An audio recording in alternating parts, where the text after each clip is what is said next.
Chicos, ¿cómo están? Buenas tardes.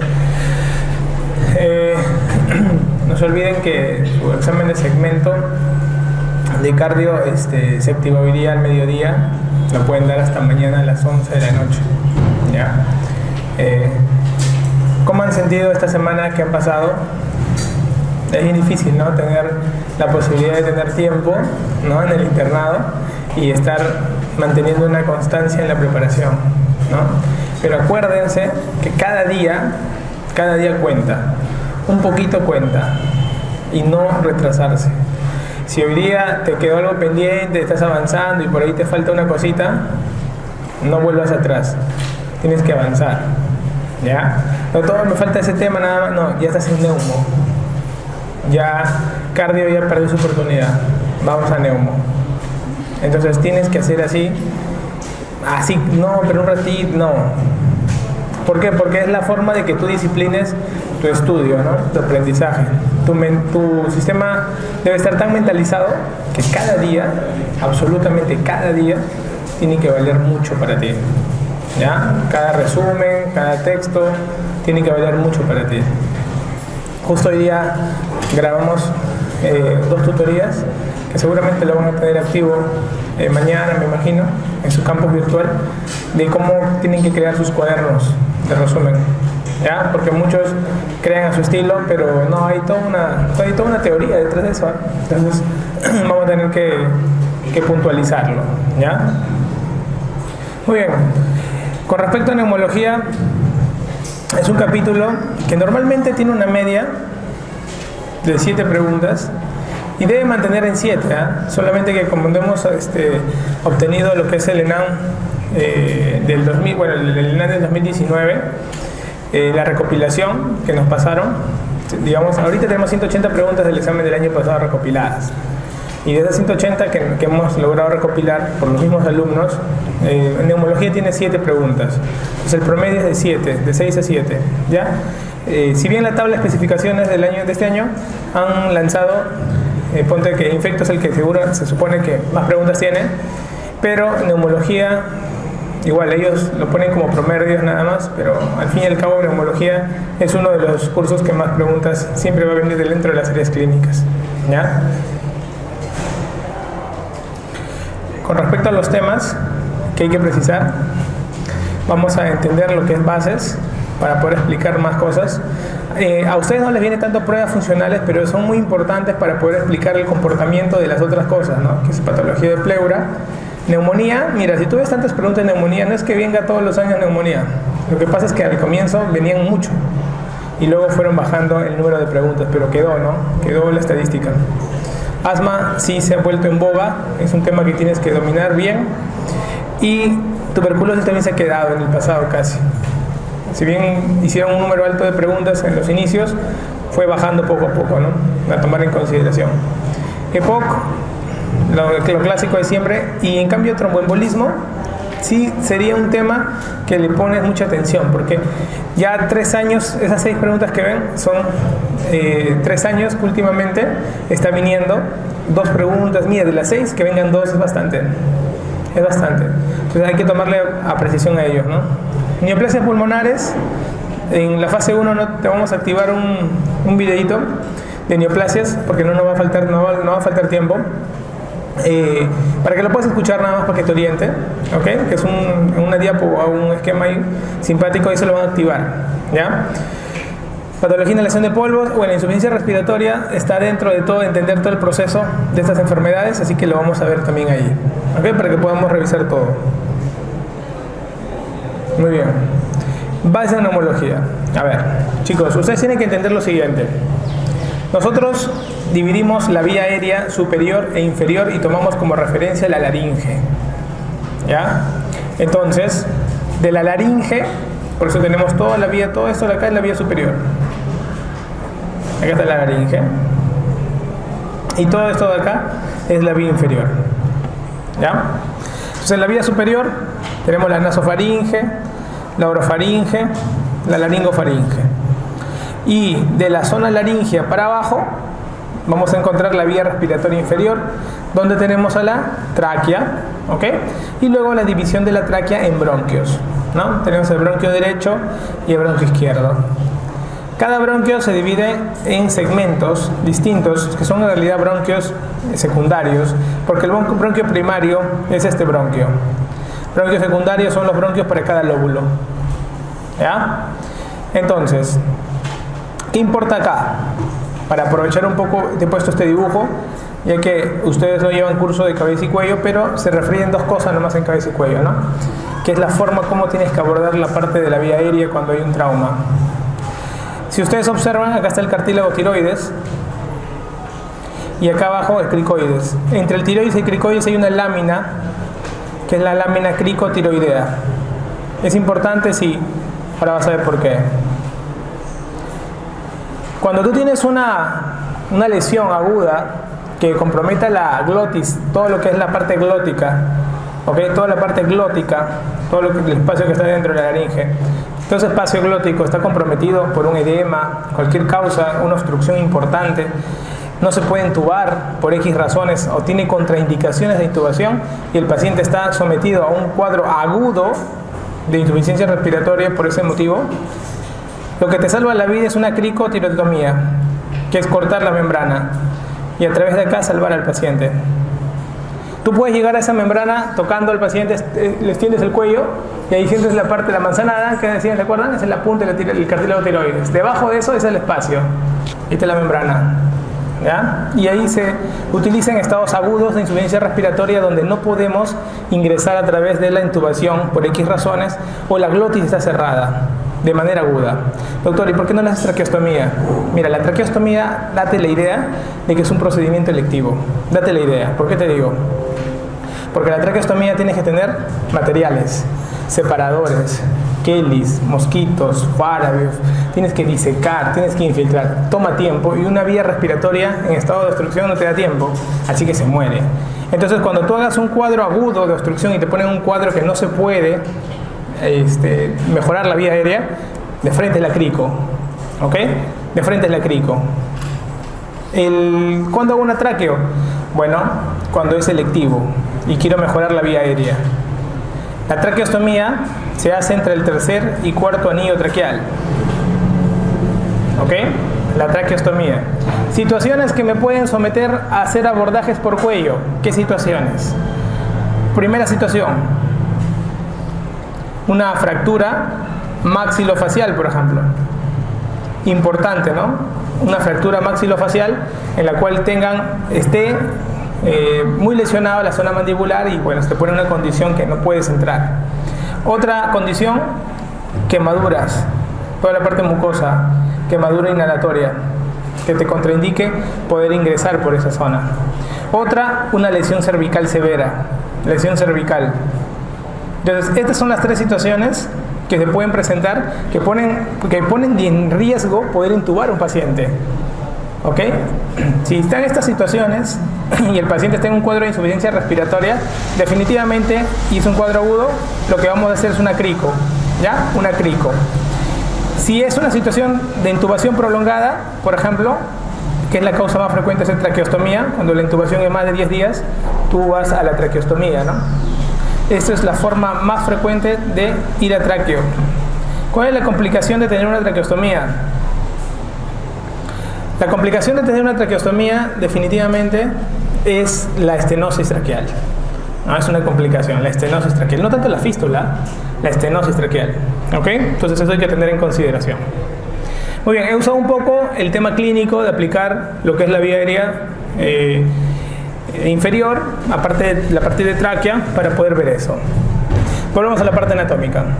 La tráquea tiene una forma de C, donde toda la vía traqueal, más o menos, tenemos un promedio entre 18 y 20 anillos traqueales.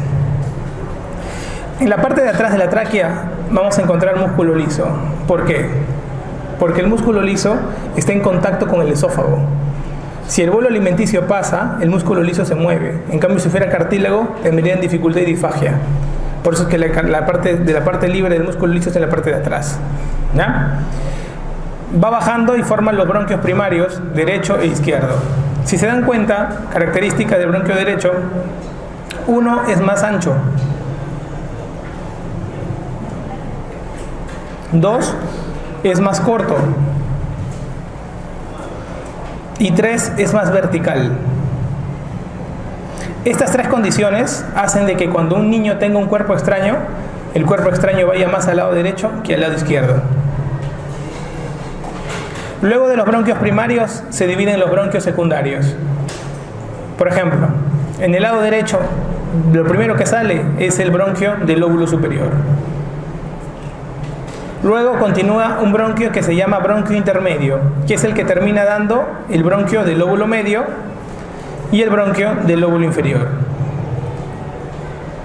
De tal manera que tenemos 3 lóbulos en el lado derecho, ¿ok? Bien divididos. En el lado izquierdo vamos a encontrar que el primero que sale es el lóbulo, el bronquio del lóbulo superior, y luego sigue el bronquio del lóbulo inferior. Pregunta: doctor, entonces en el lado izquierdo tenemos 2 lóbulos. Así es. ¿Y la língula no es el lóbulo medio del izquierdo? Claro, la língula vendría a ser como el lóbulo medio, pero está incluido dentro del lóbulo superior. O sea, macroscópicamente no se ve la língula, pero sabemos que es la parte debajo del lóbulo superior. ¿Ok? Esta es la língula. La língula es la parte que está incluida dentro del lóbulo superior y vendría a ser como que el lóbulo medio del lado izquierdo, ¿no? Pero está incluida dentro del lóbulo superior. Muy bien. Cada lóbulo tiene diferentes segmentos. Por ejemplo, tenemos en el lóbulo superior el segmento apical. Tenemos el segmento posterior, el segmento anterior. Tenemos 3 segmentos en el lóbulo superior. Luego en el lóbulo medio tenemos el segmento lateral y el segmento interno. Y luego en el segmento inferior tenemos el segmento superior, interno, anterior, lateral y posterior. ¿La mnemotecnia cuál es? Apalicial. ¿Ok? La pregunta que tienes que saber tú es la siguiente. Cada segmento tiene un número y tienes que aprendértelo porque te van a preguntar eso. Hablamos del segmento 1, 2, 3, 4, 5, 6, 7, 8, 9 y 10. ¿Ok? Entonces el pulmón derecho tiene 10 segmentos. 10 segmentos. Y te van a preguntar, ¿sabes cuál? El segmento 6. ¿Por qué?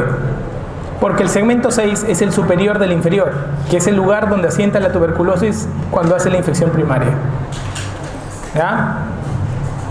En el lado izquierdo, ¿qué vamos a encontrar? Mira, en el lóbulo superior encontramos el ápico más el posterior que están fusionados. Entonces tienes un segmento menos ya. Luego tenemos el anterior. Luego tenemos el superior y el inferior. Todo esto corresponde al lóbulo superior. Doctor, entonces el superior y el inferior son los de la língula. Así es. Así es. Luego tenemos igualito en el mismo orden que el otro. Tenemos el superior, el interno, el anterior, el lateral y el posterior. Incluso algunos no consideran al interno, sin ofensas, ¿eh?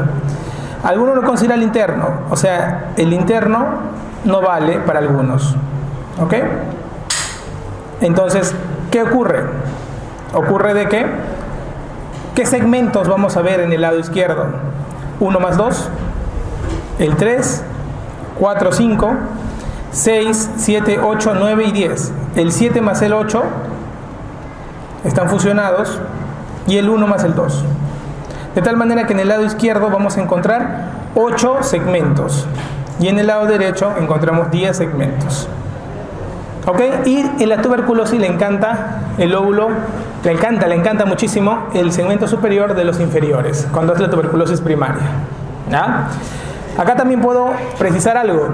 El secuestro pulmonar le encanta también el segmento superior del lóbulo inferior izquierdo. Por ejemplo, ¿no? El secuestro pulmonar le encanta el segmento superior del izquierdo, para tenerlo en consideración. Muy bien. De tal manera que con eso ya tienes una división pulmonar importante.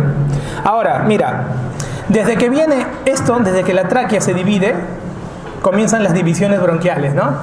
Comienzan la primera generación de división bronquial, comienza después de la carina, ¿no? Después de la carina, que es la división bronquial, aparecen las divisiones bronquiales. ¿Cuántas divisiones vamos a tener durante todas las vidas?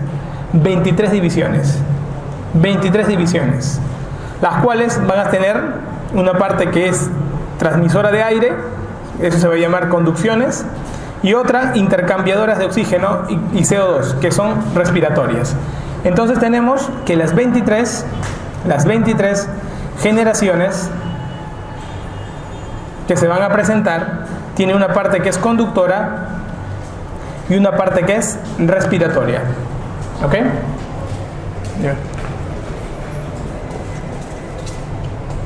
Ahí. Entonces, ¿qué es importante? Quiero saber, aprender a delimitar esto, doctor. Para eso, chicos, así como está la parte anatómica, tenemos que dominar la parte histológica. ¿Ok? Entonces, miren, tengo la vía de conducción y tengo la vía respiratoria. Miren acá.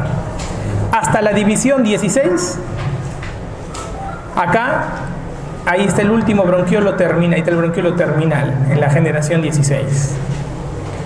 De la generación 17, 18 y 19 vamos a tener al bronquiolo respiratorio.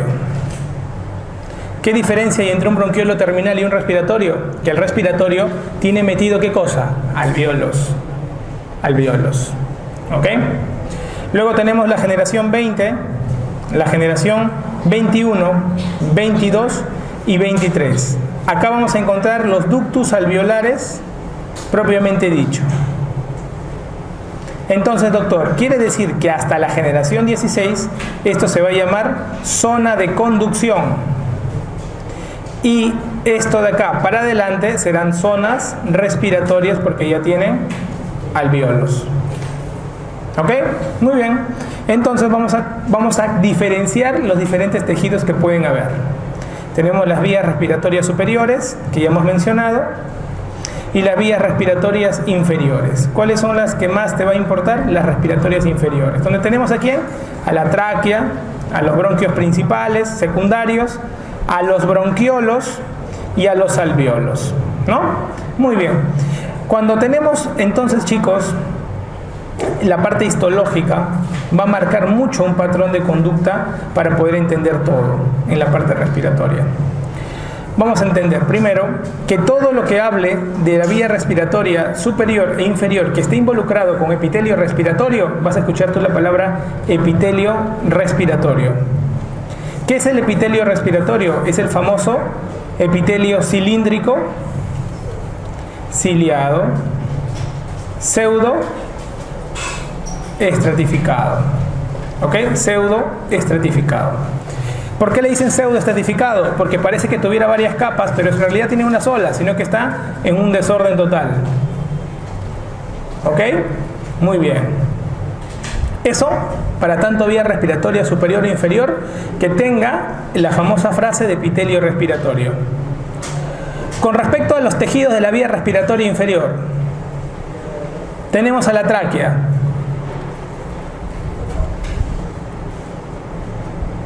La tráquea vamos a tener que tiene esta forma y está compuesta de 3 capas: la mucosa, la submucosa y la capa adventicial.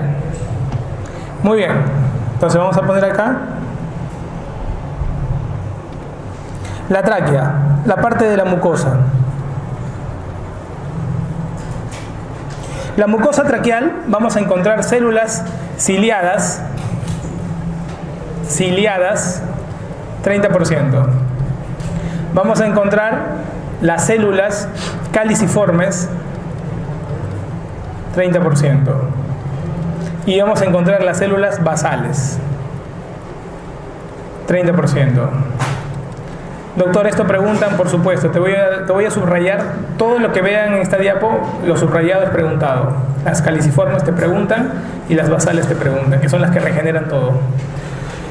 Entonces, doctor, las células caliciformes van a producir moco, sí, producen moco, las basales también. ¿Dónde están ubicadas las caliciformes? En tráquea. Entonces hay que recordar eso. Muy bien. La submucosa. La submucosa. En la submucosa vamos a encontrar glándulas, que son las glándulas submucosas. Estas son las mayores productoras de moco. mayores productoras de moco, ¿ok? Más o menos nosotros producimos de moco al día menos de 150 mililitros en 24 horas. Si tú produces más de 150, se habla de broncorrea, y eso se ve mucho en el epoco, ¿ya? Luego tenemos la zona adventicial. La adventicia propiamente es el cartílago, que ya te había mencionado que en la tráquea tenía una forma de una C. Cuando se forman los bronquios primarios, tienen igual. Cuando ya nacen propiamente, van naciendo los broncos secundarios que nacen dentro del pulmón, vamos a ver que el cartílago toma esta configuración, discontinuo. Entonces ya comienza a haber un cambio en los cartílagos y va avanzando eso. Muy bien, entonces eso vamos a recordar con la parte de tráquea, ¿ya? Y de los bronquios igualito, la parte nada más de los cartílagos, cómo toman la distribución. ¿Qué tenemos que recordar de los bronquiolos? Que es otro bien preguntado. Probablemente es el más preguntado de todo este grupo, el bronquiolo. En el caso del bronquiolo, lo que tenemos que recordar, chicos, es que el bronquiolo tiene tres cosas que lo preguntan siempre. La primera, que está compuesto de las células de la clara. Células de la clara. La segunda, que no tienen cartílago. Y la tercera es que tienen mucho predominio de músculo liso. Mucho predominio de músculo liso, no hay cartílago y hay células de la clara.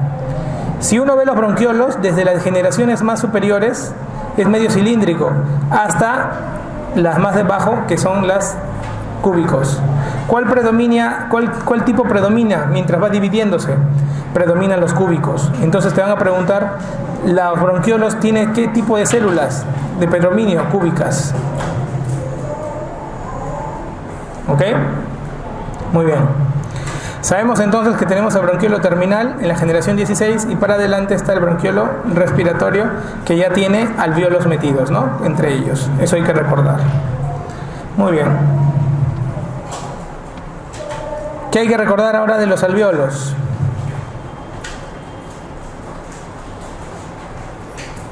Los alvéolos tenemos más o menos entre 150 a 200 millones de alvéolos por pulmón. O sea, en total tenemos entre 300 a 500 millones de alvéolos. Si tú abres todos los alvéolos y lo echas así en el piso, más o menos te hace una superficie de 150 metros cuadrados. ¿Ok? 150 metros cuadrados. Los alvéolos, chicos, tenemos neumocitos tipo 1 y neumocitos tipo 2. Pregunta para ustedes. ¿Cuáles son los más abundantes? ¿Los 1 o los 2? ¿Los? Lancen nomás, muchachos, no hay miedo. Estamos aprendiendo todos. Hagan bulla. 1 o 2. Ya. ¿Tienen dudas? Algunos dicen 1, algunos dicen 2. ¿Y saben por qué es su duda? Por esto, mira. Los 2 son los más abundantes. Justamente la relación es de 1 a 2, para que te acuerdes. ¿Ya? Entonces los 2 son más abundantes. Pero doctor, ¿por qué en mi cabeza tengo que es el 1? Porque los tipo 1 son planos. En cambio los tipo 2 son cilíndricos. Y quiere decir lo siguiente. Al ser planos, estos ocupan el 90% de la superficie. Y estos solo el 10%. Entonces por eso que te queda la duda. Porque tú has visto que los unos tienen más superficie. Entonces, tú decías, debe ser más abundante. No. Más abundantes son los 2. Y más superficie tienen los unos. Porque son más planos. ¿Ya? Características del 2, hay dos características bien interesantes. La primera es que son los que van a producir los tipo 1. Los tipo 2 regeneran a tipo 1. Y la segunda característica es que los tipo 2 producen surfactante. Ahora entiendes por qué producen surfactante. Porque son los más abundantes, pues. ¿Ya? Son los más abundantes. Muy bien. Cuando ustedes vean acá, van a ver un alvéolo, ¿no? Todo el conducto alveolar con todo el alvéolo. Y acá van a ver un capilar. El espacio de acá es la membrana alvéolo capilar, que está compuesta por endotelio, membrana basal propiamente dicha, y la parte capilar. Este hematía, para pasar por el capilar, va a pasar así, en un tiempo determinado, que generalmente es 0,75 segundos. Si lo divides en 3 partes, sale como 0,25, 0,25 y 0,25. En el primer tercio ya cambió todo su gas, ya lo cambió. O sea, le queda 2 tercios para recorrer con tranquilidad. Pero si tú estás corriendo, estás haciendo ejercicio, el hematille, ¿qué hace? Hace más rápido el movimiento. Y por eso necesita tener más espacio. Porque si se mueve rápido, igualito, así corras con todo tu alma, el hematille al recorrer todo esto logra llenarse igual, por el espacio y el tiempo que tiene que recorrer. ¿Ya? Por eso es que la mayoría de enfermedades en reposo no tienen molestias. ¿Por qué? Por este tipo, porque ya casi todo lo hace al inicio. Pero si hay ejercicio en una enfermedad intersticial, ponte, o una fibrosis importante, ya comienza a haber disnea al esfuerzo. ¿Ok? Muy bien, chicos. Entonces, esta diapo lo que buscamos es recordar toda la histología más importante de la parte pulmonar para que podamos interpretar cada detalle, ¿ya? No se olviden de repasar, resalten mucho las subrayadas que he hecho, ¿ya? Porque son preguntas que les van a venir a ustedes de todas maneras. Acá dentro de los alvéolos también tienen otras células, que son los macrófagos, que van a ser muy importantes cuando hablemos de la fisiopatología de la tuberculosis. ¿Ok? Eso es muy importante. Y también recuerden que entre los alvéolos hay espacios que comunican. ¿Cómo se llaman estos poros? Los poros de Kohn, ¿no? Los poros de Kohn. Los poros de Kohn son importantes. ¿Por qué? Porque al tener más colateralidad, pues cuando hay una telectasia, si la telectasia es más distal, hace menos daño. ¿Por qué? Porque hay comunicación activa. En cambio, cuando la telectasia es proximal, le quitas todo efecto y es más grave. ¿Ok? Y el pulmón tiende a colapsarse. Muy bien, entendiendo el concepto histológico, ya podemos entender conceptos fisiológicos. ¿Qué hay que recordar? Cuando un aire ingresa a la vía aérea, vas a ver que el aire va a tener cierta resistencia del ingreso. Y la resistencia va a depender mucho del calibre del bronquio. La primera gran resistencia se da a nivel de la zona laringotraqueal, donde se da el 50% de la resistencia del ingreso al aire. El segundo lugar es los bronquiolos, que son todos estos mayores de 2 milímetros de diámetro. Más o menos 40% de la resistencia. Y luego tenemos los bronquiolos con un diámetro menor de 2 milímetros de diámetro, que son dueños del 10% de la resistencia. La pregunta acá va, miren esta cantidad, es enorme, mucha resistencia, cuando el bronquiolo es mayor de 2. Acá actúa el asma. Entonces la fisiopatología del asma, ¿por qué hay una gran resistencia? Porque justamente afectan a la zona bronquiolar. Entonces es bastante la resistencia que se va a mantener, ¿no? Entonces hay que tomar en cuenta eso. Cada vez que ustedes respiran, sin que se den cuenta, está ingresando más o menos 500 mililitros de aire a su cuerpo. Y ustedes no se dan cuenta. Ese volumen que entra y sale se llama volumen de aire corriente o VAC, o también le llaman volumen tidal. Volumen tidal. Ese volumen, todo lo que ingresa a su cuerpo, no se intercambia con la sangre. No. Por ejemplo, 150 mililitros se quedan en todas las vías aéreas de conducción, o sea, hasta la generación 16, hasta ahí se quedan. En cambio, 350 sí se logran llegar hasta la generación 17, 18, hasta el 23.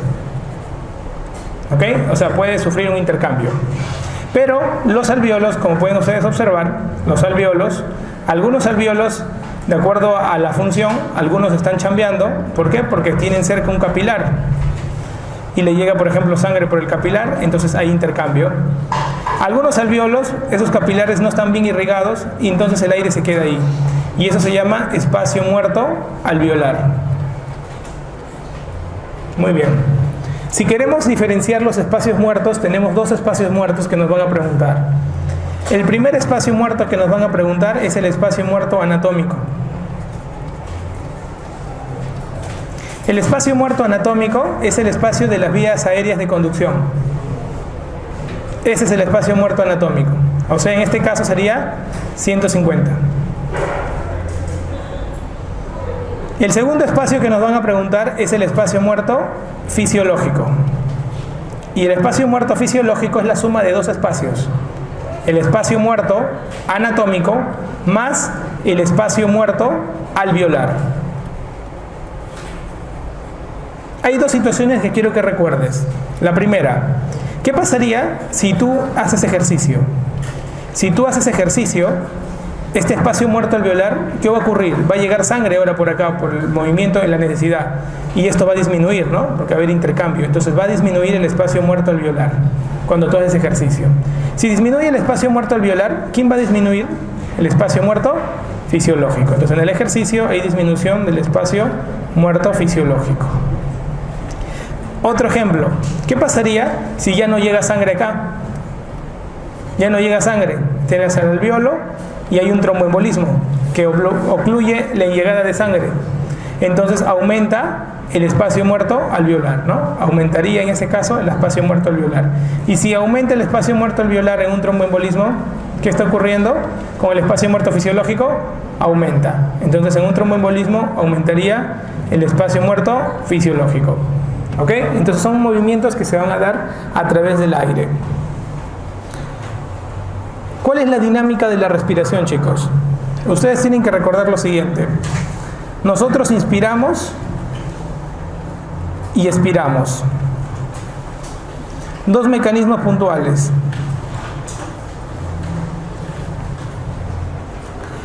Pregunta para ustedes.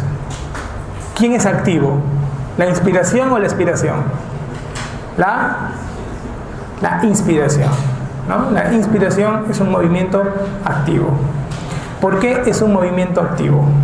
Porque genera contracción muscular. Entonces, pregunta para ustedes, ¿cuál es el músculo más importante de la inspiración?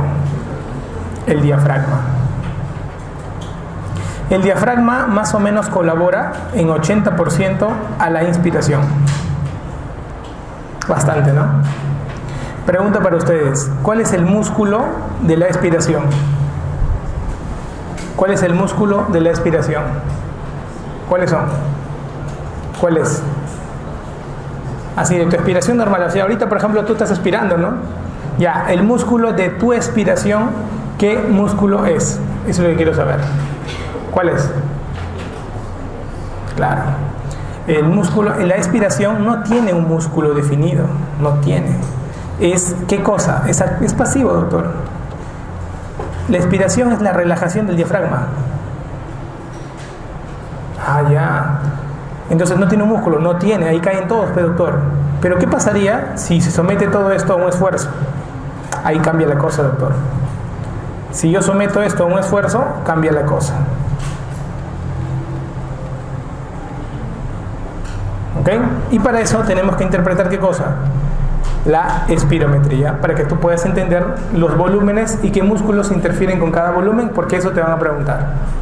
Observa acá. Tenemos la inspiración, expiración. Inspiración, expiración. Inspiración, expiración. Inspiración, inspira con todo. Inspira, inspira. Ya, muy bien. Bota, bota, tranquilo, bota. Bota todo al final, hasta el final bota todo. Muy bien. Inspiración, expiración, expiración. ¿Qué hemos hecho aquí? ¿Cómo se llama este volumen? Volumen de aire corriente. Te lo van a preguntar. El volumen de aire corriente, ¿cuánto mide? 500. ¿Y en niños cuánto mide? 7 cc por kilo. 7 cc por kilo.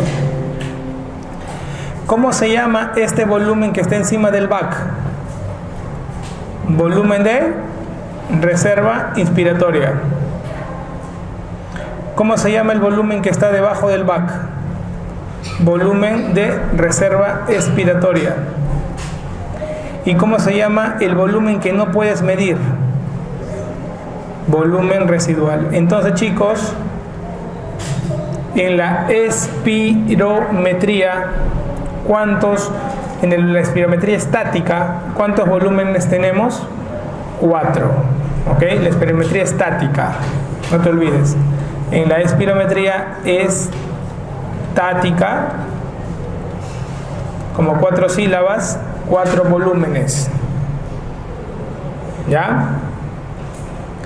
Si tú sumas los volúmenes que salen, capacidades, ¿no? Capacidades. Eso ya lo vamos a ver ahorita más adelante en la espirometría. Solamente quería dominar ahorita la parte de volúmenes. Observen. Volvemos acá a la inspiración. ¿Qué pasaría si yo te digo que inspires más de lo normal?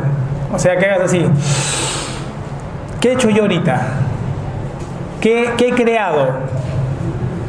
¿Qué he creado? He hecho mi back normal y luego he hecho volumen de reserva inspiratoria, ¿no? He hecho un esfuerzo para poder inspirar. Ya. Al haber hecho el esfuerzo en la inspiración, aparece el músculo intercostal externo. Intercostal externo. ¿Ok? Entonces, en el volumen de reserva inspiratoria, ¿qué músculo entró? El intercostal externo. Ahora, mira, yo cuando inspiro, ¿dónde se va mi diafragma? ¿Para arriba o para abajo? Para abajo, ¿no? Porque el pulmón se distienda. Ya, muy bien. Si el diafragma está tirándose para abajo, ¿qué deberían hacer los músculos del cuello? Tendrían que subir la caja de tórax para arriba para que se estire, pues, ¿no? Y tenga más capacidad. ¿Qué músculos serán? Los músculos escalenos, el esternocleidomastoideo y el pectoral menor. ¿Ok? De tal manera que con eso yo estiro mi caja torácica e inspiro bacán. Entonces tengo un volumen de reserva. ¿De qué tipo? Inspiratorio. Uso intercostal externo, que es el más importante, y los otros músculos. ¿Qué pasa si yo expiro? Hago una expiración normal y luego boto todo. Hasta el final. He hecho expiración forzada. En la expiración forzada aparece el intercostal interno. Intercostal interno. Expiración forzada. Entonces yo hago volumen de reserva expiratoria intercostal interno. ¿Ok? Entonces, ¿qué estamos logrando con esto?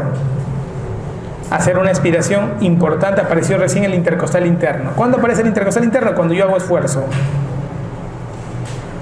Así como estoy botando todo, ¿quién más le ayuda al diafragma a subir para que bote todo? ¿Quién más le ayuda? Todos los órganos viscerales. Entonces la prensa abdominal, ¿qué hace? Mete toda la guata para que todos los órganos empujen el diafragma hacia arriba. Entonces la pared abdominal también te va a ayudar. ¿Ok? Muy bien. Con esto, ¿qué queremos decir? Te van a preguntar a ti en el ENAM la asociación de los músculos del esfuerzo inspiratorio y expiratorio, asociado a ¿qué? Al volumen de reserva inspiratoria y al volumen de reserva expiratoria. Eso te van a preguntar a ti. ¿Ok? Y con eso la haces linda. Acá nomás, tranquilamente, con 3 preguntas, todo el mundo cae. Tú la haces linda. Porque yo te puedo preguntar cuál es el músculo de expiración y por ahí pongo una clave y ninguna de las anteriores. ¿Sí? Si quiero tener un volumen residual inspiratorio elevado, ¿qué músculo uso? Te pueden preguntar así. Tú dices volumen de reserva inspiratorio, intercostal externo. ¿Por qué? Porque acuérdate que es lo contrario, ¿no?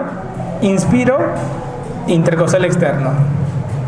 Expiro, intercostal interno, ¿no? Lo contrario.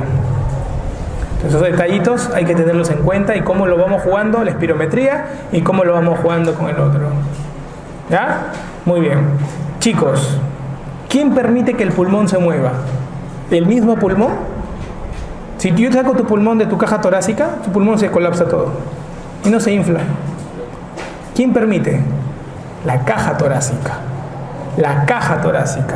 La caja torácica tiene que estar bien pegado el pulmón, eso sí, a la caja torácica.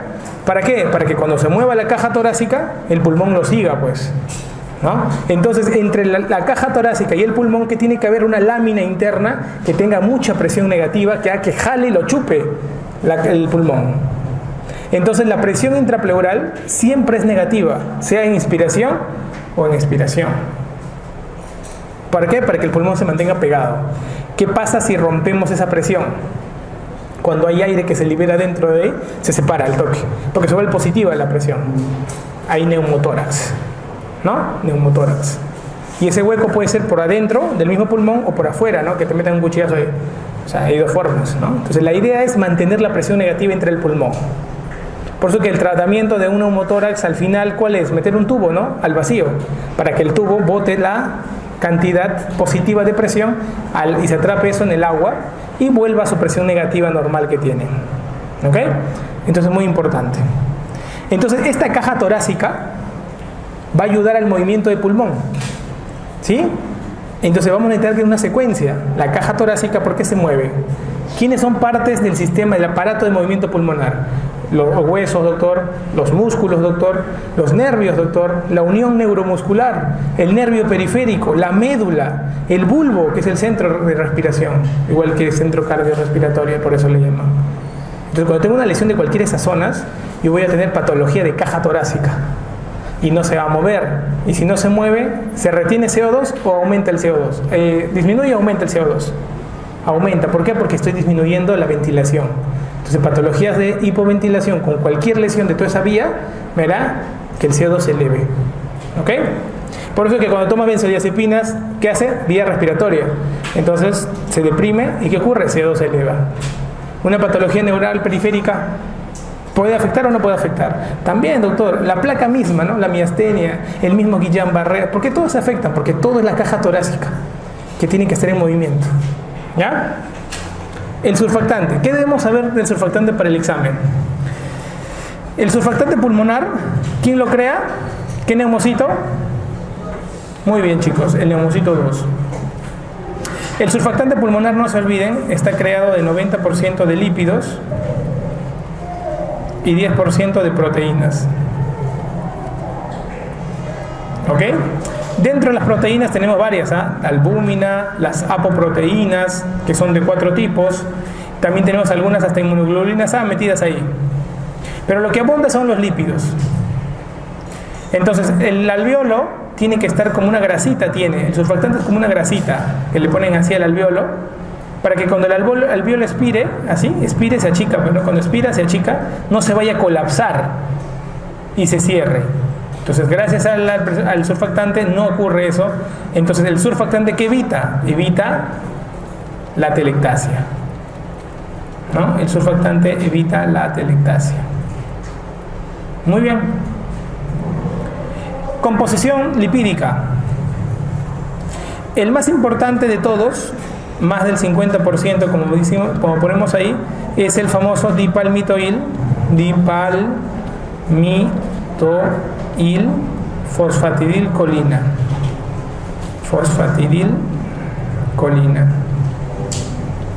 ¿Ya? O también lo pueden encontrar en los libros como dipalmitoil-lecitina. ¿Ok? Lo pueden encontrar como cualquiera de los dos. Es el más abundante ahí. Muy bien, miren aquí. Cuando el pulmón tiene esparcido la fosfatidilcolina por todo el pulmón mismo, estamos hablando de que ya podemos permitir la ventilación. Y eso ocurre aproximadamente a partir de la semana 28. ¿Ok? Es importante. Hacia la semana 29 ya aparece el fosfatidilinositol. ¿Ok? Y luego, hacia la semana 35, y eso es muy importante, quiere decir que después de las 34 semanas, ya aparece el fosfatidilglicerol. Por más que el fosfatidilglicerol, mira acá, tiene poco porcentaje. ¿Por qué es importante? Porque la presencia del fosfatidilglicerol te habla de que estamos ante un pulmón que está maduro. ¿Ok? Un pulmón que está maduro. Y otra cosa importante, que este fosfolípido va a estimularse con cortisol. Entonces, cuando tú le pones la famosa betametasona y todo lo preparas al pulmón del pata de 34 semanas, ¿cuál es el fosfolípido que va a aumentar más? Fosfatidilglicerol. O sea, no aumenta la fosfatidilcolina, aumenta el fosfatidilglicerol. ¿Ok? Por eso es que la importancia, no solo como marcador de madurez, sino también como respuesta a cortisol. ¿Ok? Muy bien, eso es lo que tú tienes que dominar de cara al surfactante. Con respecto al estímulo y la inhibición, quiero que sepas solo dos cosas. Los que estimulan, lo más importante de la estimulación son los corticoides y las hormonas tiroideas. Y los que inhiben su producción, tenemos al fenobarbital, que muchas veces se usa en la convulsión neonatal. Y el fenobarbital puede disminuir la producción de surfactante. ¿Ya? Entonces, eso tenlo en consideración. Otro también que tienes que tener en consideración, que la insulina, cuando está en exceso, Por ejemplo, el hijo de madre diabética, ¿por qué nace con cardiorrespiratorio deprimido? Porque justamente la insulina, cuando está en exceso, también disminuye al surfactante. Entonces eso también quiero que te recuerdes, porque eso se ve en el día a día, en neo. ¿Ya? Muy bien. ¿Cómo es el centro de la respiración? Quiero que recuerdes unos controles que son muy importantes para que lo asocies. Chicos, la respiración está a nivel de la zona protuberancia y bulbo. ¿Dónde está el centro, doctor? En el bulbo. ¿Y quién controla el centro, doctor? ¿Quién estimula? ¿Quién inhibe? La protuberancia. En la protuberancia vamos a encontrar, ¿qué centros, doctor? El centro neumotáxico. Neumotáxico. También le conocen como centro P. También tenemos en la protuberancia el apnéustico. Apnéustico. Y en el bulbo, que es el centro más importante, tenemos dos grupos. Tenemos el núcleo A y el núcleo B. El núcleo A es un núcleo posterior y el núcleo B es un núcleo anterior. El núcleo A permite la inspiración. ¿Ok? Y el núcleo B, que es anterior, permite la expiración. Muy bien. Va a haber controles internos neuronales y controles externos que te voy a explicar. Por ejemplo, los controles internos que podemos apreciar nosotros son estos, mira. El neumotáxico va a bloquear al grupo A, lo va a bloquear. El apnéustico también lo va a bloquear, ¿ok? Y el grupo A va a bloquear al grupo B. Esos son los controles internos que tienes que recordar. Quiere decir que la protuberancia, chicos, bloquea ¿qué cosa? La inspiración. La protuberancia, su objetivo es bloquear la inspiración. ¿Ok? Entonces se encargan de bloquear la inspiración. Para ello, tenemos también otros controles externos que quiero que recuerdes. Y vamos a ponerlos acá. Acá tenemos los controles externos. Primer control externo, la corteza. Tú puedes controlar tu respiración. ¿La corteza qué hace? O sea, el objetivo de la corteza es bloquear. ¿A quién bloquea? Al centro neumotáxico. Si bloqueo el neumotáxico, quiere decir que voy a permitir la inspiración. Segundo control, tenemos los controles humorales. Humorales. Acá tenemos A, al oxígeno, y B, el CO2. Pregunta para ti. ¿Cuál es el mecanismo regulador más importante de la respiración? ¿El oxígeno o el CO2? El CO2. El CO2. Entonces, el CO2 va a ser sensado a través del líquido cefalorraquídeo a nivel del bulbo. ¿Ok? Y es el mecanismo más importante humoral. ¿En qué casos el CO2 pierde ese valor de ser el más importante humoral? ¿En qué casos? En casos donde el CO2 está aumentado, ¿no?, de manera normal. Por ejemplo, el EPOC. El paciente con EPOC, el CO2 ya no será para él el mecanismo más importante, sino pasará a ser el oxígeno.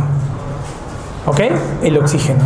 Entonces es importante. Y el oxígeno, chicos, ¿dónde se sensa? En los cuerpos carotídeos.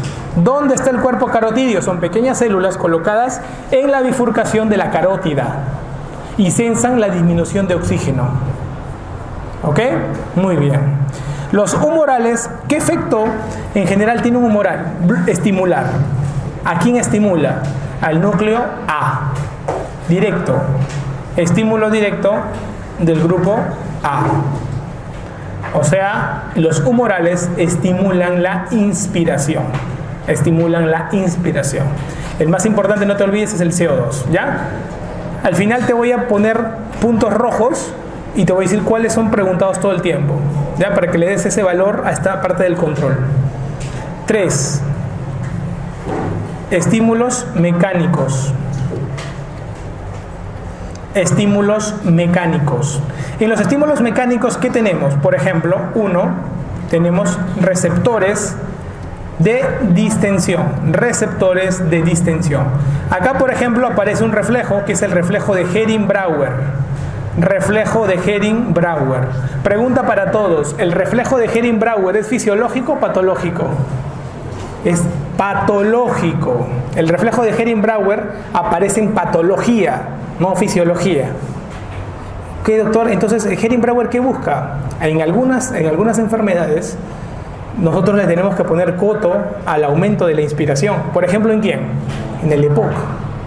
El pata con EPOC tiene que vivir con una cierta hipoxemia para que esa hipoxemia estimule su centro respiratorio. Allá. Si tú le metes mucho oxígeno, pierde ese contacto con el centro respiratorio. Entonces, cuando yo inspire con fuerza en un EPOC, no voy a llegar a los 2500 que llega una persona normal de volumen de reserva inspiratoria, sino llegaré máximo a los 1500. Entonces, el reflejo de Hering-Brauer se activa cuando el volumen inspiratorio más o menos ronda los 1500. ¿Ok? Los 1500. Muy bien. 2. Tenemos también receptores J. Los receptores J también se les conoce como receptores de estiramiento, ¿ok? A nivel bronquial, ¿ok? Estos receptores permiten también que cuando hay un aumento, también hay un control de la respiración. Eso ocurre mucho en el asmático, ¿ok? En el asmático, receptores J. 3. Receptores yuxtacapilares. Pacientes con edema agudo de pulmón también tendrán un patrón distinto de respiración. ¿Ok? Yuxtacapilares. 4. Receptores tendinosos.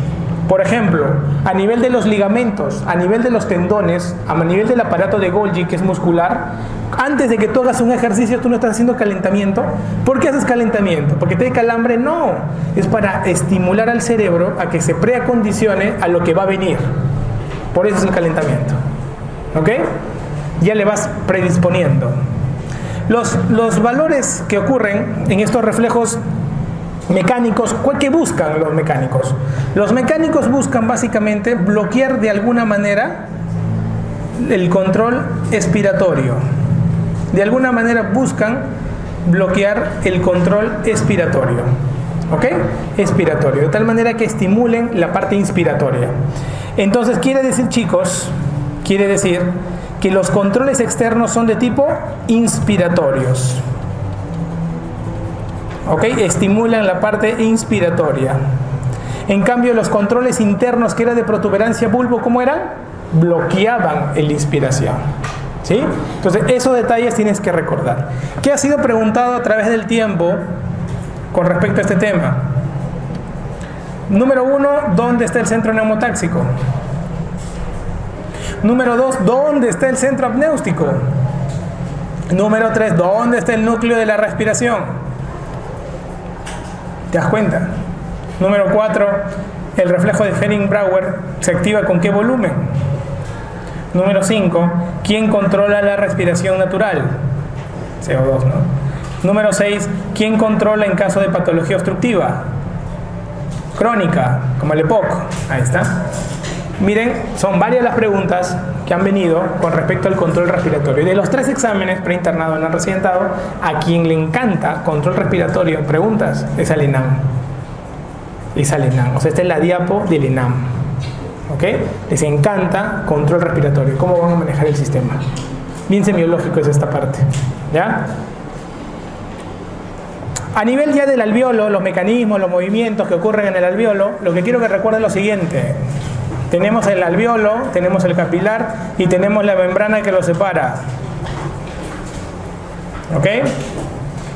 El hematigue viene y luego ¿qué pasa? Va a haber intercambio. ¿Ok?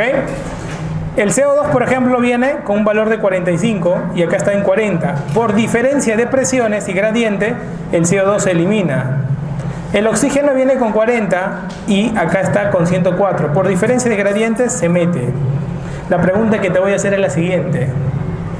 ¿Cómo sale el oxígeno del lecho arterial? ¿Con cuánto de oxígeno? Postcapilar. Te van a preguntar así, posalveolo, ¿con cuánto sale? Entre 100 y 105. Ahí está, 104. Y el CO2 40 aproximadamente. Entonces, ¿cuál es el key del asunto de ponerte números? Que va a aparecer para ti una tercera variable importante. La primera variable que tú estás conociendo es la presión arterial de oxígeno. La segunda estás conociendo la presión arterial de CO2. Y la tercera es el gradiente alveolo. Cuando es alveolo es la A mayúscula, alveolo arterial, ¿no? Muy bien, mira. ¿Cuánto es diferente? Imagínate que acá sea 105 y acá sea 100. Doctor, acá es 105 su presión alveolar de oxígeno y su presión arterial es 100. ¿Cuánto es el gradiente? 5, doctor. Bacán. El gradiente es normal cuando es menor de 15. Si yo veo que el gradiente es mayor de 15, quiere decir que hay una enfermedad, ya sea aquí. O sea, hay algo que está obstruyendo la comunicación. Por ejemplo, si yo tengo un pata que sale con un oxígeno de 80 y acá tiene 105, ¿cuánto es el gradiente? 25, más de 15. Ah, no, hay enfermedad. Gradiente alto, enfermedad. Las neumonías que hacen gradiente alto, o sea, para que te des cuenta, ¿no? Entonces, gradiente alto, enfermedad. Todas las enfermedades respiratorias, casi todas, hacen gradiente alto. Entonces, el gradiente va a ser un sinónimo de que algo malo está pasando a nivel del lecho alveolo capilar. Estos tres valores, ¿cómo se obtienen? Con el AGA. Los tres valores te lo da el AGA. Y eso es lo que tienen que ustedes manejar. ¿Ok? Importantísimo totalmente. Otro dato importante que tienen que recordar, chicos, es que el gradiente les va a definir el comportamiento de la hipoxemia. Y ese dato es recontra clave a la hora de la hora frente a este tipo de preguntas. No te olvides entonces de cómo estudiar la parte del gradiente. ¿Ya? Chicos, esta parte es farmacológica. ¿Ok? En farmacología, ¿qué tenemos que tener en cuenta? Lo que tenemos que tener en cuenta es, va a haber diferentes enfermedades y yo les voy a ir compartiendo en las diferentes enfermedades diferentes fármacos que se pueden utilizar, ¿ok? Pero dándonos una vuelta total a toda la parte farmacológica y quiero que recuerden lo siguiente. A de adrenalina. La adrenalina se puede usar en casos de shock anafiláctico, ahí es donde más vas a usar, y también en situaciones que tengas asma severo, por ejemplo, ahí lo vas a escuchar, ¿ok? B de beta 2 agonistas y de bromuro, para que te acuerdes. Los beta 2 agonistas son broncodilatadores y el bromuro, acuérdate que ¿dónde actúa? En los receptores mu, ¿ok? Bromuro actúa en los receptores mu, para que lo tengas en consideración. El bromuro también es un broncodilatador, pero acuérdate la diferencia puntual. El beta 2 agonista lo preferimos en los cuadros de asma y el bromuro en los cuadros de EPOC, ¿ok? El bromuro en los cuadros de EPOC. ¿Por qué, doctor, en un EPOC prefieres como broncodilatador al bromuro y no al beta 2 agonista? Porque el bromuro tiene dos efectos, el primero de broncodilatar y el segundo antisecretor. Por ese efecto, tú comienzas siempre un EPOC con bromuro, ¿ok? En cambio, en el asma, solamente como broncodilatador. La letra C me implica ¿qué cosa? Las cromonas y los corticoides. Las cromonas me van a ayudar a evitar la degranulación de los mastocitos, acuérdate, ¿eh? Mastocitos con M de cromonas, ¿ok? Con M de cromonas, siempre acuérdate esta palabra. Mastocito, acá ponle as, para que te acuerdes, asmastocito, es el del asma. Y también bota ¿qué cosa? Histamina. M de mastocito, para que te acuerdes, ¿ok? Histamina, M de mastocito. Muy bien. La parte de la cromona, ¿qué hace? Evita que el mastocito produzca histamina, ¿ok? Eso es la cromona, como el cromoglicato disoico. Los corticoides, ¿qué hacen? Bloquean al linfocito y va a ser la base del tratamiento del asma, ¿no? Para que te acuerdes de los fármacos. Y las metilxantinas no conocemos el mecanismo, cómo funciona, no lo conocemos, pero podemos tener algunos cambios. Y quiero que te acuerdes estos tres mecanismos de manejo. Los beta 2 agonistas, ¿qué hacen? Aumento del AMP cíclico, ¿ok? Los metilxantinas no tenemos un mecanismo conocido. Y el bromuro dipatropio, ¿cuál es el mecanismo? Disminución del GMP cíclico. Esto quiero que te acuerdes de cara al ENAM para las alternativas múltiples que podrían venir, ¿ok? Muy bien. Acá te he puesto un ping-pong de farmacología puntual nada más como para darle una vuelta a todo lo que va a venir de enfermedades y que quiero que te recuerdes. ¿Cuál es el tratamiento del shock anafiláctico? Adrenalina. Perfecto, adrenalina. Los beta bloqueantes están contraindicados en asma. Los anticolinérgicos tipo tiotropio o hipatropio son los fármacos de elección para el tratamiento de EPOC. El cromoglicato y el neurocronil sódico inhiben la degranulación de los mastocitos. La vía de elección para el tratamiento corticoideo en el asma es la inhalada, ¿ok? Es la inhalada. Y para los casos severos podría ser la endovenosa y la vía oral. La rifampicina induce al P450 por lo que disminuye los efectos de. Acuérdate que la rifampicina, como su nombre lo dice, rifa porque tiene todo el mundo puede ser afectado por la rifampicina.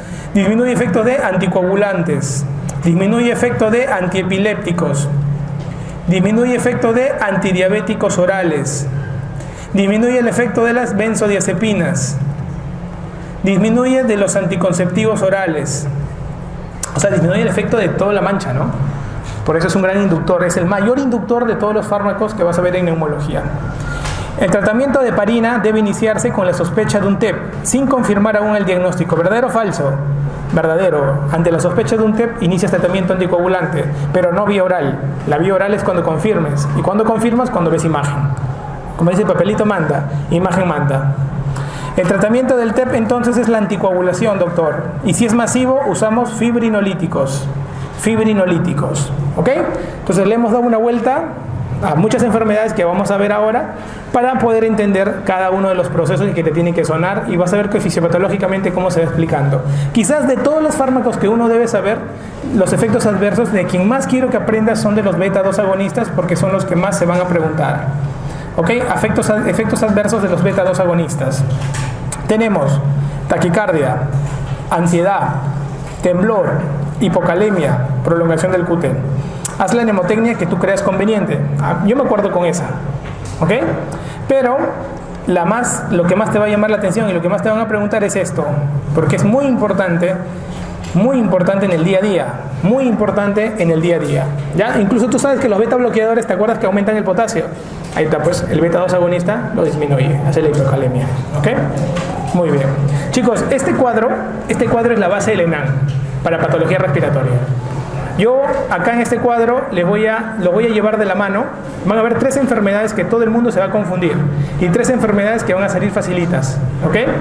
Son 6 pacientes los que van a estar acá, 6 pacientes en el ENAM. Si tú me entiendes este cuadro, yo te voy a llevar de la mano. Si tú me entiendes este cuadro, te voy a hacer todas las preguntas respiratorias con una facilidad tremenda, ¿ya? Porque es el caso clínico, cómo tienes que darte, ¿cuáles son las pistas? Mira, son 6 enfermedades y normalmente tenemos exploración física en un orden: inspección, palpación, percusión y auscultación, y la placa de tórax, que es importante. Yo te voy a enseñar lo siguiente: cuando tú estás en el internado, muchas veces no se puede aplicar ese orden, por más que si te pregunta el doctor de visita, sí doctor, yo le he hecho todo, pero la vida real te aplica a ser más rentable y ir de frente al punto. Por eso es que siempre se tiene que comenzar por la auscultación en respiratorio, ¿ok? Primero que vamos a empezar, condensación. La condensación nos habla de la neumonía, ¿ok? De la neumonía. Primer caso que te van a preguntar es neumonía. Eso lo tienes que tener súper presente, chicos. Neumonía. ¿Qué tienes que recordar acá? Los pacientes con neumonía, ¿cómo vas a ir? De frente mira si tiene crépitos o no. Crépitos es la parte inicial para poder entender neumonía. Doctor, ¿escucho crépitos o no escucho crépitos? ¿Cómo escuchan los crépitos? Todos agárrense la parte de la patilla y comiencen a sobarse así el cabello. Así se escucha un crépito, ¿ok? Si sale positivo el crépito, pasas a matidez. Doctor, es mate. Y si sale mate, te vas de frente a vibración vocal. Sí, tiene vibración. Esas son las 3 cosas que tienen que ver en una pregunta de examen para marcar condensación. ¿Ok? Doctor, entonces, crépito, matidez y la parte de vibración vocal. ¿Por qué la vibración vocal se eleva? Porque es sólido, la infiltración. Y el sonido pasa más rápido cuando es sólido. En cambio, cuando hay aire y cuando hay agua, el sonido pasa lento o no se escucha, ¿ya? Entonces, ese orden quiero que lo aprendas. Perfecto, doctor, no tengo ninguna duda de la neumonía. Incluso si le puedes placa, lo más frecuente es ver que un lóbulo se afecta y tiende a ser segmentario. Típico el neumococo. El neumococo es lobar, por ejemplo, ¿no? El neumococo es lobar. Muy bien, doctor. El segundo punto, derrame pleural. El que segundo te van a preguntar es derrame pleural. ¿Cómo comienzas? Ya te dije, vete a auscultación. Escucha.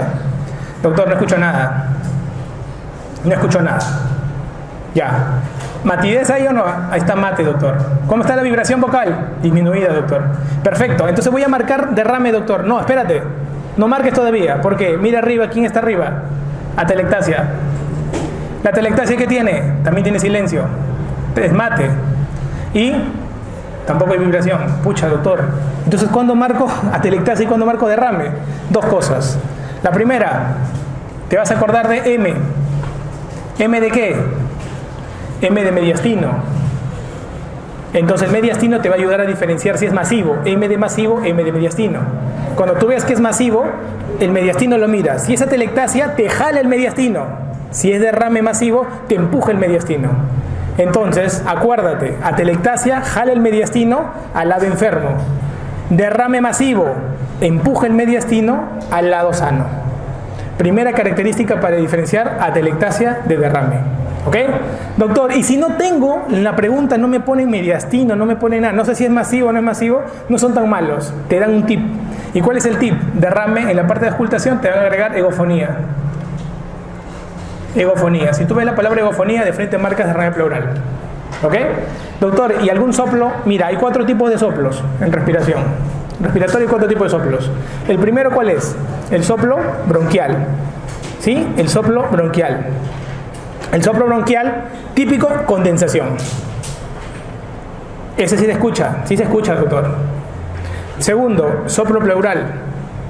Tercero, soplo anfórico. Yo nunca escuché un anfórico, pero se describe en neumotórax. ¿Tú lo escuchas? Nunca has escuchado. Es más semiológico que la patada.